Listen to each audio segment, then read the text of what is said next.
大家好，欢迎来到学识 Plus。这一次要为大家介绍的是和田秀树医生的著作《死亡并不可怕》。本书非常推荐给那些想知道如何一直到人生最后一天都能享受生活的人。那么，先来看一下本次的内容。第一，死亡并不可怕。第二，直到死为止都要享受人生。首先是第一部分，死亡并不可怕。死亡并不是一件可怕的事情，反正人总有一天都会死，因此也没有必要抱有过度的不安和恐惧。这是每年送别约200位临终者的作者才能说出口的真实见闻。大多数人都会把死亡想象成一件发生在自己身上的极其戏剧性的事情，但那其实是错误的。在见过无数死亡的作者看来，死亡并不是什么特别的事情，而是极其平凡的到来。人们往往是在再普通不过的日常之中走向死亡的。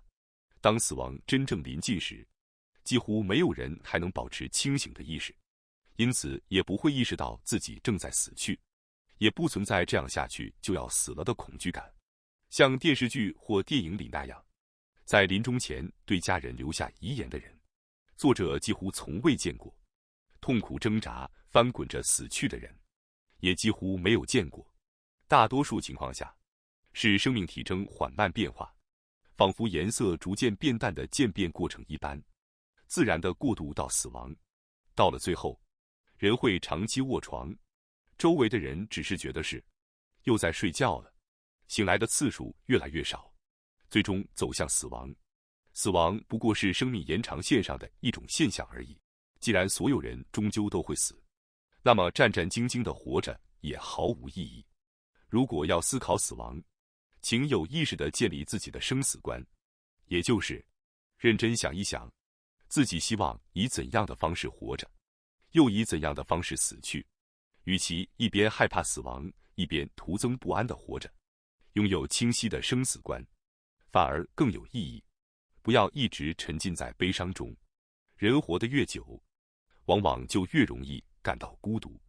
有些人在与重要的人死别之后，会觉得自己变成了孤身一人，陷入深深的悲伤之中，内心仿佛被挖空，产生强烈的失落感，甚至害怕自己再也无法振作起来。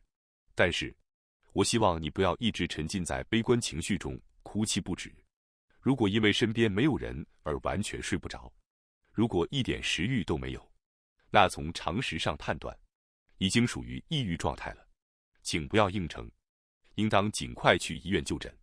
今后一个人生活的日子，能否过得快乐而平稳，可以说完全取决于是否能够预防抑郁。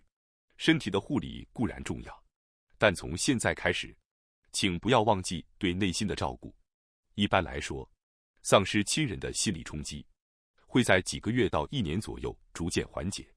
一直想着如果那个人还在就好了，不过是一种奢求。首先，请接受一个理所当然的事实，已经去世的人是不会回来的。接受现实，下定决心活在新的世界里吧。反正人终究都会死，无非只是早一点还是晚一点的区别而已。这是所有人都会依次走过的道路。既然大家都会死，学会放下，学会接受，也是非常重要的。确实，说放弃吧，听起来可能有些残酷，但随着时间推移，当你逐渐习惯独自生活后，你会发现原来一个人也能活得下去。一直长期陷入抑郁状态的人其实并不多，能够重新振作起来的人反而压倒性的更多。所以，这并不值得恐惧。放宽心，稳稳当当的慢慢前行吧。接下来是第二部分，直到死为止都要享受人生。一个人生活，意味着从今以后一切都可以按自己的心意来。你的真正人生，现在才正式开始。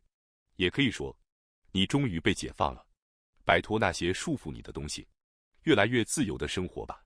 过去，你一定也忍耐过很多事情，在忍耐是一种美德这种社会无形压力下生活的日子，可以到此为止了。一想到再也没有讨厌的事，也没有非忍不可的事情，内心自然就会变得宽裕、轻松起来。当人变得轻松后，独处也就不再那么令人难受了。从现在开始，你终于可以为自己而活，不被任何人支配，按照自己喜欢的方式生活。对人而言，没有比这更幸福的事了。享受人生吧，与异性交流，拥有自己的兴趣爱好，按自己喜欢的方式过日子。反正终有一死，在那之前，想怎么活就怎么活，没有任何人可以阻止你。从现在开始，请把你的人生打造成只属于你自己的样子。日常生活也可以成为乐趣，家务活只要习惯了，其实也没什么大不了。虽然用网络购物很方便，但不妨当作运动，走去附近的超市看看，感受外面的空气，看着季节的变化，心情也会自然变得明朗起来。和以前的同学、同事见面，也是一个好主意。因为到了这个年纪，社会地位不再重要，竞争也淡化了，反而可能产生全新的关系。当彼此都没有头衔后，反而突然变得亲近了。这样的事情并不少见。有些人在卸下负担后，重新开始乐队活动，也有年长的人在网络上发布有趣的视频。如果你喜欢写作，也可以尝试写点什么，发布到网上。这是一个不知道什么会突然流行起来的时代，说不定就能抓住机会。为了安详的离开，请多创造美好的回忆。如果你希望将来能够心安理得的离开这个世界，那么现在开始，请多创造一些让自己忍不住露出笑容的回忆。现在开始也完全来得及。那些过去想做却没有机会做的事，那些因为犹豫而一直没去尝试的事，请不要再迟疑，勇敢挑战吧。从这些经历中获得的喜悦，会成为你今后继续活下去的力量。一个人反而更健康。你是否也曾经想过真想一个人待着？这种想法往往出现在你想逃离令人窒息的人际关系或环境时，而且是在你不得不强忍的时候。忍耐会产生强烈的压力。当人承受过大的压力时，自主神经的平衡会被打乱，负责激活内脏功能的副交感神经也无法正常工作，结果就会出现食欲不振、血液循环不良，免疫功能也随之下降。此外，压力与癌症也有着密切关系。在压力状态下，体内会产生大量活性氧，这些活性氧会损伤细胞，引发炎症，给身体和精神都带来沉重负担，最终不仅会加速衰老，还可能直接引发癌症等严重疾病。很多压力都源于被迫忍耐的人际关系。这么油腻的东西别吃了，别懒散了，过来帮忙。在这种被人指责、被人要求的生活中，压力永远不可能消失。只有坦率地表达自己的欲望，按自己的想法去活，才称得上是真正掌控了自己的人生。也就是说，一个人生活其实更轻松，也更有益健康。事实上，还有这样的例子存在。很多人也许会认为，只要和家人同住就不会寂寞，就一定幸福。一个人生活一定很孤单，很可怜。但事实并非如此。想要健康平稳地生活下去，消除压力是最重要的前提条件。对一个人的恐惧，谁都会有，但能够随心所欲地生活，从令人烦恼的人际关系中解放出来，以真实的自己活着，才是对健康最有价值的投资。把钱用得优雅，用得有价值。从现在开始，我认为应该重新思考金钱的使用方式。如果你有能力一个人生活，经济上也有余裕，那就去做一些过去没能做到却真正让你开心的事情吧。比如，如果是一个人，去想去的地方旅行，把它当作1年1次的奢侈享受，或许就能实现。为了这样的难得奢华而生活，本身就是一种动力。哪怕平时只是兼职工作，1年1次给自己一个奖励，这样的生活方式也是完全可行的。即便不出国，住一晚高级温泉旅馆，放松身心，也是极好的选择。正因为是一个人，才更能享受这些乐趣。光是想象，就让人感到心情雀跃。我想说的是，既然已经是一个人了，也请把花钱享受人生作为一种选项。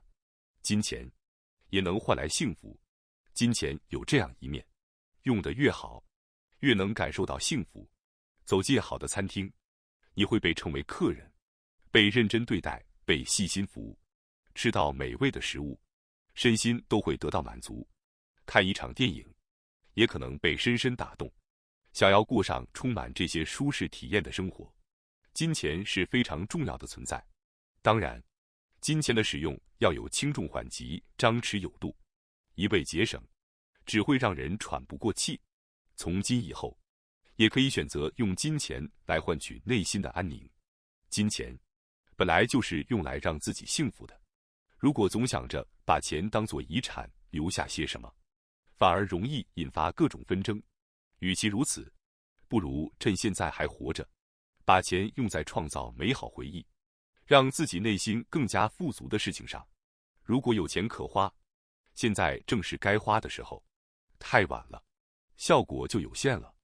有些人在年老体弱之后，才开始大量购买昂贵的保健品或营养补充剂，但说实话，那已经太迟了。到了70多岁再慌张补救，效果其实也不会有太多期待。请记住，现在才是金钱最该投入的时机。奢侈也有适合的年龄，奢侈这件事其实是有适合的年龄的。反正到最后，每个人都会是一个人离开这个世界。之所以有那么多人对孤独死感到过度恐惧，很大程度上是受了电视媒体的影响。新闻节目和综艺访谈为了提高收视率，往往会刻意渲染不安与恐惧，孤独死正是其中的代表。事实上，死后几个月都无人发现的案例并不常见，但因为吸引眼球，就被反复报道。观众应该理解这种机制，再去看电视。孤独死并不一定是悲剧，而且孤独死未必是一件悲惨的事。所谓孤独死，恰恰说明实现了被视为理想死法的健健康康的活着，然后突然离世。这意味着直到生命最后一刻都没有长期卧床，一直保持着活力。这其实是一种非常难得的离世方式。这样想来，孤独死并不值得恐惧。我并不是要歌颂孤独，但社会上那种一个人等于不幸的刻板氛围，真的值得商榷。一个人是人生的必然归宿，人活得越久，终究会越来越多地独自生活。孩子会离开家，伴侣可能因病先行离世，也可能与挚友永别。即便如此，大家依然在努力幸福地活着。一个人生活其实是回到真正的自己，你的人生只属于你自己。你已经努力奋斗了这么多年，那么余下的人生，就请随心所欲地活吧。自由，才是人类所能拥有的最高级幸福。带着越来越多的笑容，怀抱着无数快乐的回忆离开这个世界，这或许才是最理想的死亡方式。感谢大家收看今天的节目。如果你喜欢我们分享的内容，记得点赞、订阅并开启小铃铛通知，第一时间获取我们的更新。在下次的节目中，我们将继续为大家分享更多有益的内容。再次感谢大家的支持，我们下期再见。